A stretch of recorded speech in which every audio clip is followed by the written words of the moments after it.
ব্রাজিলের বেঈমানও বাড়ি ফিরে গেছে গা, আর্জেন্টিনার বেঈমানও ফিরে চলে যাবে, কোনো বেঈমানি থাকবে না। কিন্তু তোমার বাম কাঁধে অনেকগুলো আমল নামায় গুনাহ জমায়ে দিয়া গেছে, যেগুলো আর তুমি মুছতে পারলে না। এই বেঈমান তোমারে আমল নামায় গুনাহ লাগায় জমায়ে দিয়া গেল, এগুলো মুছবা কেমন? খেলার মাঠের রং সং তো অনেক কিছু মুছাই ফেলবে তারা, কিন্তু তোমার বাম কাঁধের গুনাহ মুছবে কে? ফিফা তো খেলার মাঠের অথবা আয়োজক কমিটি খেলার মাঠের অনেক কিছু ফিলার গাড়ছিল, ফ্ল্যাগ গাড়ছিল, হ্যাঁ, হয়তো এগুলো উঠায় ফেলবে বিভিন্ন, এটি তো সব সরাইতে পারবে, কিন্তু তোমার আমার বাম কাঁধে যে গুনাহ জমছে এটাকে সরাবে? দুশ্মন আমাদের ছেলেদেরকে বুঝাইছে যে তোর শরীরের গঠনের চাইতে চুল রাখবি এত বড় যে শরীরের থেকে চুলের ফোঁজা বেশি।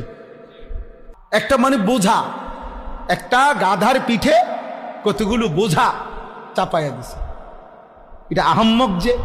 তো দুশ্মন বুঝছে যে তার মাথার মধ্যে এক ঝাঁক চুল কতটি উড়াই দিবি, তের কাম ধরাই দিবি জীবনে, যে হ্যাঁ আর কোনো কাজ নাই, কাম একটাই, প্রতি মিনিটে 3 বার। বাহ, আকামলারা কাম লাগিয়ে গেছে মাশাআল্লাহ। বুঝেন না? আপাতত যেহেতু হাতে কোনো কাজ নাই তাহলে চুল ফিরাও। বুঝেন না কথা? চুল ফিরাইবা তুমি, তোমার চুল নিজেরটাই নিজের সামনে আইসা পড়ে, আবার ফিরা, আবার আইসা পড়ে, আবার ফিরা। তো হেই বুঝতেছে এটা বেশেব, অসুবিধা হইতে আছে, তো এটা পিছনের সুপার গ্লু লাগাই দিলেই তো হয়, অথবা আইকা জাতীয় একটা কিছু লাগাই দিলেই তো এটা সামনে আসে না, একটা রশি দিয়ে বাঁধিয়ে দিলেই তো হয়। এটা না, বলবে যে এটা সামনে আইবে আর পিছনে ফিরেন, এটার নামই তো ফ্যাশন। তো ব্যাককল মূর্খতার নাম যদি হয় ফ্যাশন, তো ফ্যাশন কি তা বুঝেন না? অর্ধ উলঙ্গ নারী এটার যদি হয় সংস্কৃতি, তাহলে এটা সংস্কৃতি আসলে কি?